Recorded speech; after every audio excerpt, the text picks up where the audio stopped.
Hello everyone. आज हम वसंत भाग 3 क्लास 8 के पाठ 6 भगवान के डाकिये नामक कविता का अध्ययन करेंगे।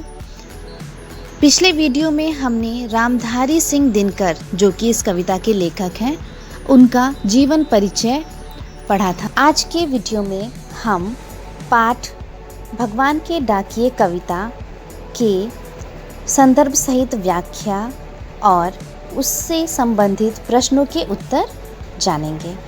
तो सबसे पहले कविता पढ़ लेते हैं। काव्यांश 1। पक्षी और बादल ये भगवान के डाकिये हैं जो एक महादेश से दूसरे महादेश को जाते हैं। हम तो समझ नहीं पाते हैं, मगर उनकी लाई चिट्ठियाँ पेड़ पौधे पानी और पहाड़ बाँचते हैं।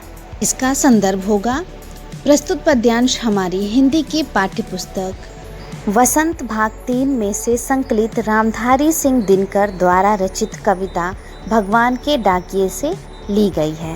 प्रसंग लिखेंगे।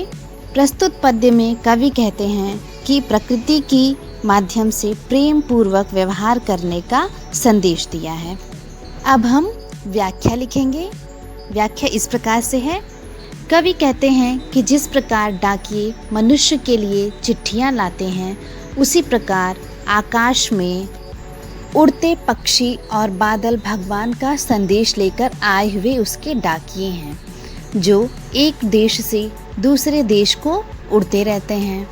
इन डाकियों का संदेश हम समझ ही नहीं पाते हैं, किंतु जिसके लिए हैं वे समझ जाते हैं। भगवान बादलों के द्वारा जो संदेश भेजते हैं, उन्हें पेड़ पौधे पहाड़ और जल अच्छी तरह से पढ़ पाते हैं, क्योंकि ये उनके लिए ही होते हैं।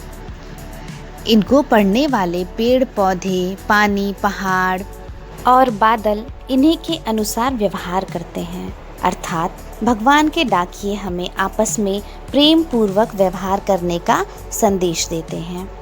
अगला हमारा दूसरा काव्यांश है। हम तो केवल यह आंकते हैं कि एक देश की धरती दूसरे देश को सुगंध भेजती है, और वह सौरभ हवा में तैरते हुए पक्षियों की पाँखों पर तिरता है, और एक देश का भाप दूसरे देश में पानी बनकर गिरता है। इसका संदर्भ होगा। प्रस्तुत पद्यांश हमारी हिंदी की पाठ्य पुस्तक वसंत भाग 3 में से संकलित रामधारी सिंह दिनकर द्वारा रचित कविता भगवान के डाकिये से ली गई है। प्रसंग लिखेंगे। इस काव्यांश में कवि पूरे विश्व को एक मानते हैं। इंसानों ने ही भेदभाव किया है, इस प्रकृति ने नहीं, ऐसा कवि का मानना है। अब हम व्याख्या लिख लेंगे।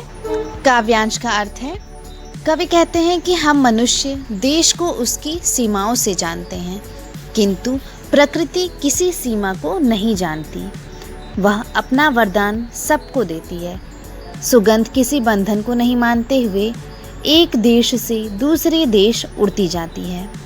वहीं महक पक्षियों के पंखों पर बैठकर इधर से उधर उड़ती रहती है, और एक देश से उठी भाप दूसरे देश में वर्षा बनकर बरसती रहती है।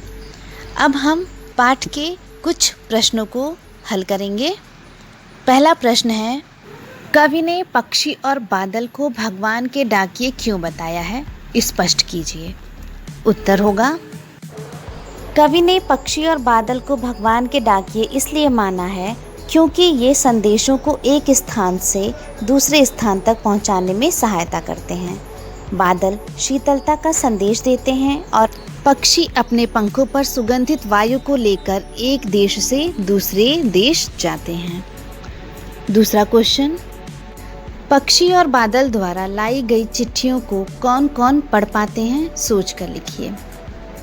उत्तर होगा, पक्षी और बादल द्वारा लाई गई चिट्ठियाँ पेड़ पौधे पानी और पहाड़ ही पढ़ पाते हैं, वही उनकी भाषा को समझ पाते हैं। आज का हमारा होमवर्क है क्वेश्चन नंबर 3। यह क्वेश्चन 3-4 आपकी बुक में दिया हुआ है।